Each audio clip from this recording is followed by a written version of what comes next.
इस संसार में किसी का कुछ नहीं।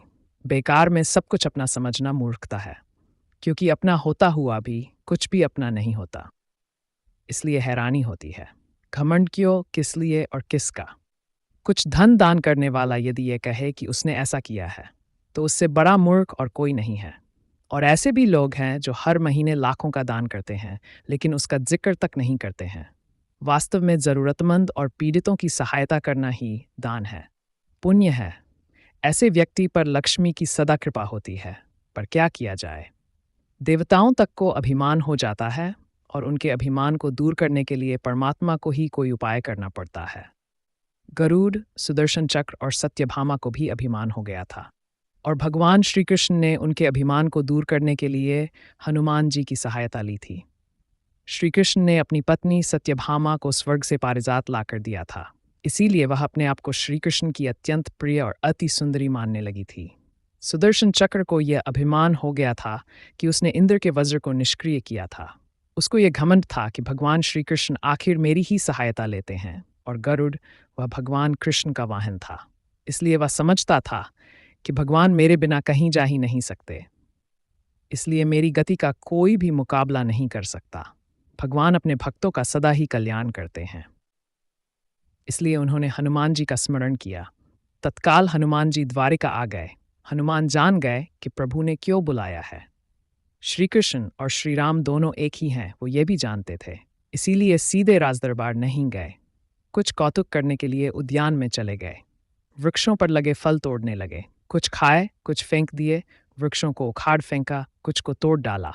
सारा बागीचा वीरान बना दिया। फल तोड़ना और फेंक देना हनुमान जी का मकसद नहीं था। वो तो श्री कृष्ण के संकेत से कौतुक कर रहे थे।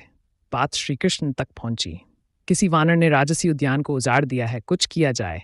श्री कृष्ण ने गरुड़ को बुलाया, कहा, जाओ, सेना ले जाओ, उस वानर को पकड़ कर लाओ।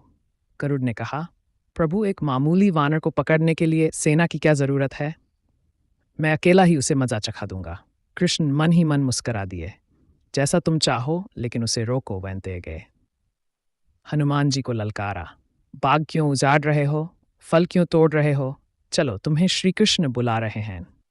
हनुमान जी ने कहा, मैं किसी कृष्ण को नहीं जानता, मैं तो श्री राम का सेवक हूं। जाओ, कह दो मैं ही आऊंगा। गरुड़ क्रोधित होकर बोले, तुम नहीं चलोगे तो मैं तुम्हें पकड़ कर ले जाऊंगा। हनुमान जी ने कोई उत्तर नहीं दिया। गरुड़ की अनदेखी कर वह फल तोड़ते रहे। गरुड़ को समझाया भी, वानर का काम फल तोड़ना और फेंकना है, इसलिए मैं अपने स्वभाव के अनुसार ही कार्य कर रहा हूं। मेरे काम में दखल न दो। क्यों झगड़ा मोल लेते हो? जाओ, मुझे आराम से फल खाने दो। गरुड़ नहीं माने।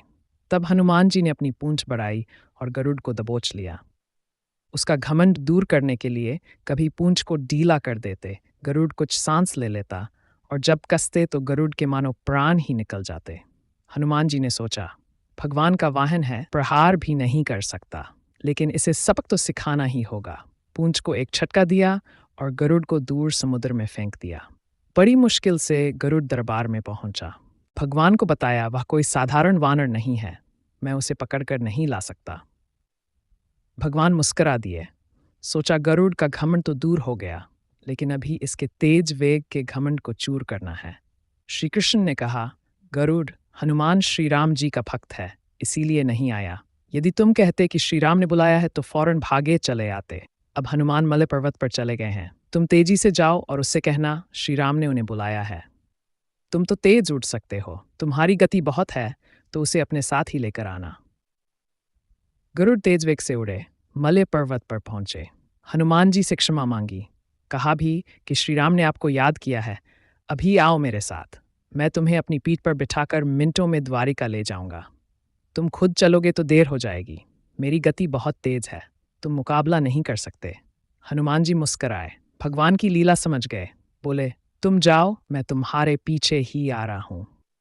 इधर द्वारिका में श्री कृष्ण राम रूप धारण कर सत्यभामा को सीता बनाकर सिंहासन पर बैठ गए। सुदर्शन चक्र को आदेश दिया, द्वार पर ही रहना, कोई बिना आज्ञा के अंदर न आने पाए। श्री कृष्ण समझते थे कि श्री राम का संदेश सुनकर तो हनुमान जी एक पल भी रुक नहीं सकते, अभी आते ही होंगे। गरुड़ को तो हनुमान जी ने विदा कर दिया और स्वयं उससे भी तीव्र गति से उड़कर गरुड़ से पहले ही द्वारका पहुंच गए। दरबार के द्वार पर सुदर्शन ने उन्हें रोककर कहा, बिना आज्ञा अंदर जाने की मनाही है। जब श्रीराम बुला रहे हों तो हनुमान जी विलंब सहन नहीं कर सकते। सुदर्शन को पकड़ा और मुंह में दबा लिया। अंदर गए। सिंहासन पर श्रीराम और सीता जी बैठे थे। हनुमान जी समझ गए। श्रीराम को प्रणाम किया और कहा, प्रभु आने में देर तो नहीं हुई? साथ ही कहा, प्रभु माता कहाँ है? आपके पास आज ये कौन दासी बैठी है?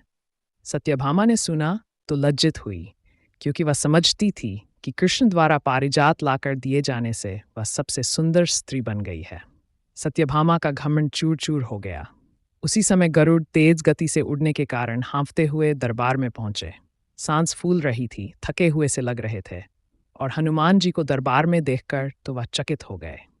मेरी गति से भी तेज गति से हनुमान जी दरबार में पहुंच गए। गरुड़ लज्जा से पानी पानी हो गए। गरुड़ के बल का और तेज गति से उड़ने का घमंड चूर हो गया। श्रीराम ने पूछा, हनुमान तुम अंदर कैसे आ गए? किसी ने रोका नहीं? रोका था भगवान सुदर्शन चक्र ने।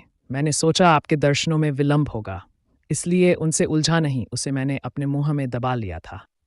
और ये कहकर हनुमान जी ने मुंह से सुदर्शन चक्र को निकालकर प्रभु के चरणों में डाल दिया। तीनों के घमंड चूर हो गए।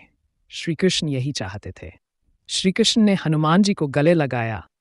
हृदय से हृदय की बात हुई और उन्हें विदा कर दिया। परमात्मा अपने भक्तों में कभी अभिमान रहने नहीं देते। श्री कृष्ण ने सत्यभामा, गरुड़ और सुदर्शन चक्र घमंड दूर न किया होता तो परमात्मा के निकट नहीं रह सकते थे। और परमात्मा के निकट रह वही सकता है जो मैं और मेरी से रहित है।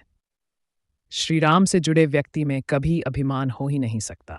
न श्री राम में अभिमान था, न उनके भक्त हनुमान में।